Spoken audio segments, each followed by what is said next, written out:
SGS Enterprise earnings for Q1 fiscal year 2026 are now available and public. So now let's check out some of these earnings.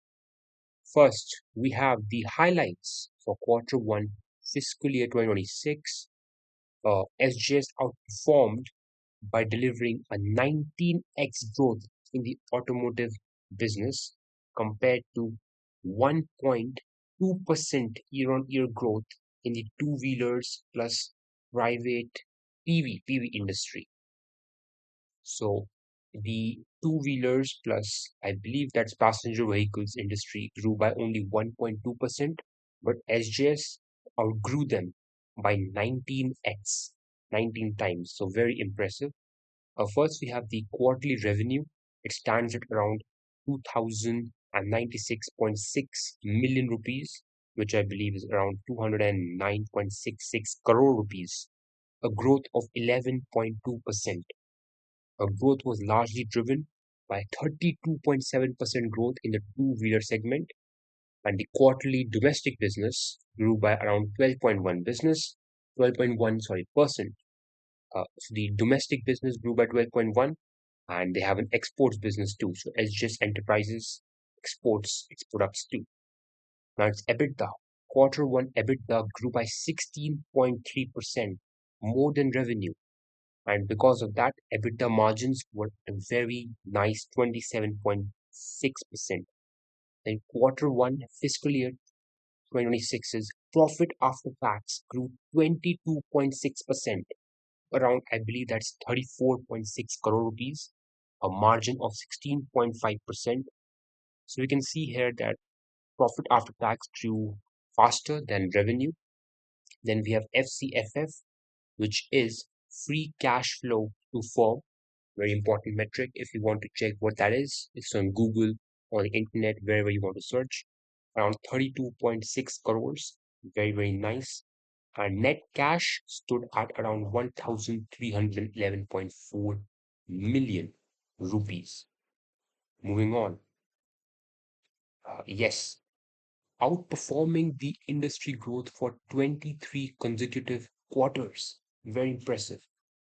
So, the blue one shows the growth of the industry in volume, and the green one shows the growth of SJS Enterprises. So, in the two-wheeler segment, industry grew by only 0.7% volume wise, but SJS grew by around 32.7%. So, majorly outgrew the industry. In passenger vehicles, or is that private vehicles? I'm not sure. But in the PV industry of the automobile, the PV market of automobiles, um, it grew by around 13.8%, while the industry only grew by 3.4%. This is all in volume terms. So they overall outgrew the industry by 19 times.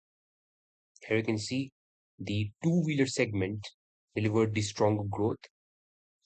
Yeah, so it outgrew the industry massively. Then moving on to more clients. So here you can see these are the existing clients. We have Mahindra, we have Hero, we have Honda, Royal Enfield, TVS and all. Hero is here, but Hero is a very recent client. So in this section, let me look at these are the new customers. Hero was recently added, Yazaki, then we have Autolive, then we have FCA.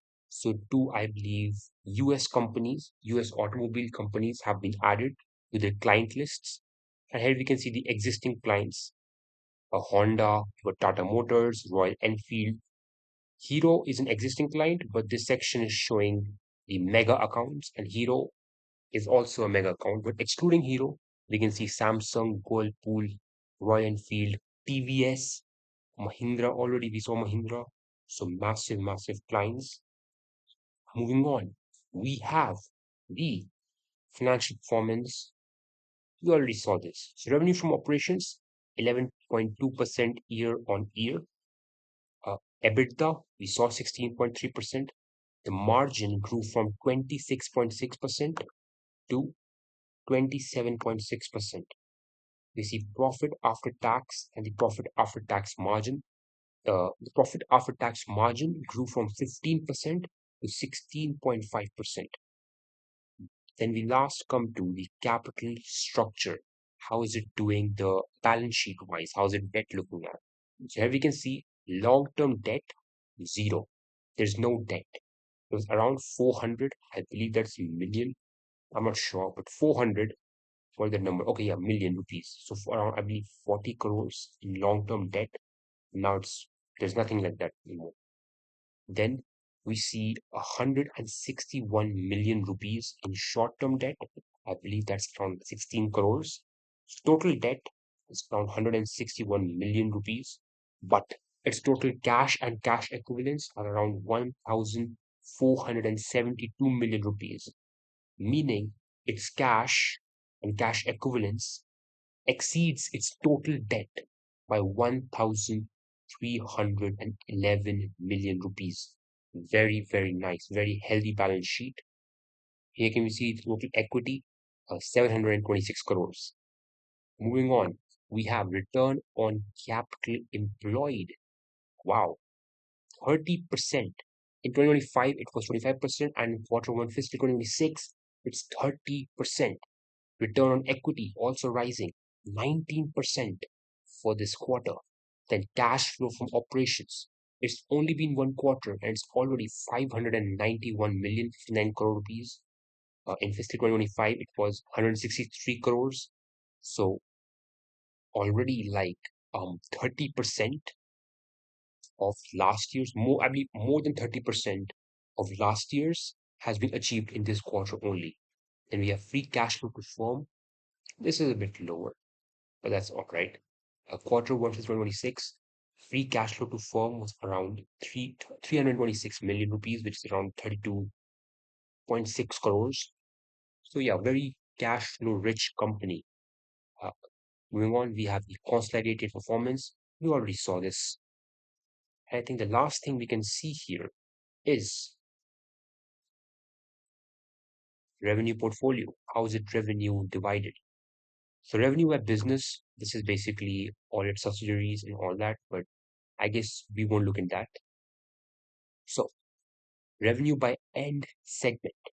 So 39% of its revenue comes from two-wheelers, 37.2% comes from PVs, which I believe is passenger vehicles, 17.9% comes from consumer, I believe that's okay, consumer segment, and 5.8% comes from others. Revenue by geography, 93.3% domestic and 6.7% exports. Uh, on seeing Samsung and Whirlpool, I suppose that consumer refers to consumer segments, not automobiles. But I can be wrong. And that's it. SGS Enterprises outgrew the industry massively and had a very profitable quarter. So that's it. Have a nice day.